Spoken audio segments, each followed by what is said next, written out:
Today on The Nation Speaks, homelessness is a growing problem, not only in major cities, but in small ones too. But why? Today we take a deep dive on the topic, looking at one reason, a policy called Housing First. How did it impact the community of Santa Rosa, California? And from those who have made it off the streets, if Housing First didn't help them, what did? Hello and welcome to The Nation Speaks. I'm your host, Cindy Drucare. If you live in a city like New York, LA, San Francisco, or Seattle, it might feel like the problem of homelessness is getting worse. And you wouldn't be wrong. It's a complex problem since there are many reasons someone might end up on the streets. But a big part of untangling it has to do with what's being done to help people get off the streets. It turns out one of the biggest changes leading to the recent crisis was the federal adoption of something called a Housing First approach. It's not the only factor, but according to our main guest today, it's a very big one. We're going to do a deep dive into what Housing First is, what its impacts have been, and what we can do better. I'm very grateful to have with us three guests. We have Michelle Steeb. She knows a lot about this topic. For 13 years, she was the CEO of St. John's Program for Real Change, supporting homeless women and children in Sacramento. And you have a new book out called Answers Behind the Red Door, Battling the Homeless Epidemic. And Brenda Gilchrist, a resident turned activist in Santa Rosa, California, who saw her community dramatically change under this policy. And Chris Keys, formerly homeless himself, now the director of Shelter and Recovery Ministries at the Redwood Gospel Mission in Santa Rosa. Welcome to all of you. Thank you. Thank you. Michelle, why don't we start with you and just give us the basics of what the Housing First strategy is and when it was adopted nationally. Yes, so Housing First was put in place as an intervention for the chronically homeless population in New York City, largely people living on the streets, suffering from mental illness and addiction. That was back in the 90s. In the 2000s, in the Bush administration, it was adopted as a treatment plan, if you will, for that same population. It was a population that at that time was growing, and the Bush administration introduced it as an intervention for that population. In the 2011 to 2013 timeframe under the Obama-Biden administration, Housing First, without any evidence that it would work for a population different than the population it was designed for, was rolled out as a one-size-fits-all solution to homelessness, meaning that between 2 and 3 million people right now that are struggling with homelessness would all be able to be treated with the exact same treatment plan. This was as an intervention. It was promised by HUD, which is, by the way, the largest funder of homelessness. It was promised that this intervention would end homelessness in a decade. In October of last year, the data was finally released that not only has Housing First not ended homelessness, despite a 200% spending increase on homelessness over the time it's been implemented, that homelessness has increased over 16% nationwide and almost 21% in the unsheltered population, meaning largely people living on the streets. So it's been a massive failure. So Brenda, you saw this come into your community in Santa Rosa.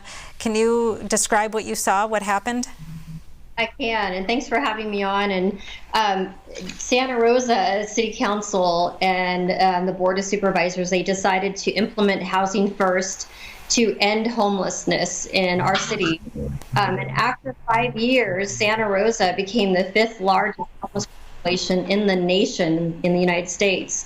And so what we saw throughout Santa Rosa over this 5-year period of time of Housing First was our parks, our bike trails, our waterways, industrial areas, residential areas full of transients. And what we saw was there was prostitution, open drug use, drug deals. At one point, I didn't believe how bad the bike trail was, so I went out and rode my bike with some friends, and we rode through a 300-person illegal encampment. I saw furniture and all the stolen bikes that we assumed came from all the reported stolen bikes. We saw open drug use. I saw 3 men shooting up needles in front of me as I biked by. It felt really unsafe. And what we discovered as a group of citizens that got together, we formed a group called Citizens for Action Now. And we said, wow, what is going on? We should get involved with our elected officials and talk to them about what we're seeing, the impact that the transients were having on our communities, on our safety. We found that the Housing First basically was trying to house their way out of what we saw was clearly an addiction and mental health issue. And what we discovered was, as Michelle alluded to, the Housing First model and the funding, it was only funding housing, not treatment, not job skills training. And a lot of the transients in our area, or the homeless or unsheltered, they were refusing shelter. So we would have, for example, when there was a 300-person encampment on our bike trail, on this Joe Rodota trail, we were offering shelter. We had 200 open beds, but they were refusing. They'd rather live kind of lawlessly, and we saw fires and explosions. We saw robberies, vandalism, all sorts of things that were impacting our quality of life. And many of us have left that county or that city as a result. The Housing First is not working, and in fact, it's not good for the homeless, and it's not good for the residents. So Brenda, can you just quickly tell me, why did the homeless population increase under this program? Right. Well, our assumption was that, once you kind of open up the Housing First model with these low barrier shelters, it becomes sort of a welcome mat. And so we found that we had transients or homeless that were recruiting people to Santa Rosa. So we had Facebook postings saying, come to Santa Rosa. It's a great place to be homeless. So there were no requirements really to get off the street and into a shelter. So a lot of our homeless were being coached by a local attorney that would say, hey, just tell them you have a disability or you have PTSD and that you can't go into these shelters. And at the end of the day, we felt like as citizens, it wasn't compassionate to leave these people on the streets where they were laying in their own feces, and they looked like they were kind of almost dead on our streets. And it was horrible to see. Wow. And we felt that it was very inhumane. Wow. So, Chris, I know your shelter does things significantly differently, but maybe can you describe, you were on the streets once yourself. What do you think the impact is of a Housing First strategy? Well, I think that it's, in the beginning, it may have been well intended, but unfortunately, what it has done, and to kind of piggyback on what's already been mentioned, I think that there's a huge demographic of people that are on the cusp of being homeless. And you take that population and the current homeless population, and people are thinking, if I just am homeless and I get a place nicer than the one I have now, people are they're thrown in the towel. And that's what's happening. We're finding that through a lot of interviews that people that were just getting by check to check thought, what the heck, I might as well be homeless because I could get something better, which isn't even the case either. It's not. I haven't seen evidence of that actually happening. The numbers out of the COC were staggering a couple months ago about outcomes. They were not good. And I think that for a small percentage of people, Housing First can be great. Maybe for a grandmother or a grandfather who has never been homeless before, and it's not safe for them to be out and they don't have any resources on the streets. It's great for them. But the biggest problem, like it's been mentioned, is the mental health and the addiction. And I was on the street 13, 14 years ago, and I can guarantee you that I wouldn't be here talking to you right now if somebody gave me the keys to a house and claimed wraparound services will be along soon. It's just not realistic. It's kind of an outrage for our world that people are still actually buying into this after all of the evidence that has opposed all of their points about evidence-based or evidence-proven services. So we're just continuing to do what we do. We don't receive government funding. We don't deal with HUD. We try to partner with all the organizations as much as we can. We're not a fiefdom, but we are realistic, and we're going to continue to do, try to rehabilitate people from the ground up so that they can sustain stuff. We had a gentleman who came through our program several times, and he was released from jail right into one of these houses, and they didn't have anybody in there but him. He was in there alone, and he almost drank himself to death. And that's not surprising to me at all. It's just not a healthy model, and it doesn't seem like they've been caught up to themselves with wraparound services. I don't see a whole lot of evidence of actual programming happening once they do have a home. I don't have the numbers in front of me, so it's not fair for me to speak on that. But, it's just overall, it hasn't been a very healthy thing in our community.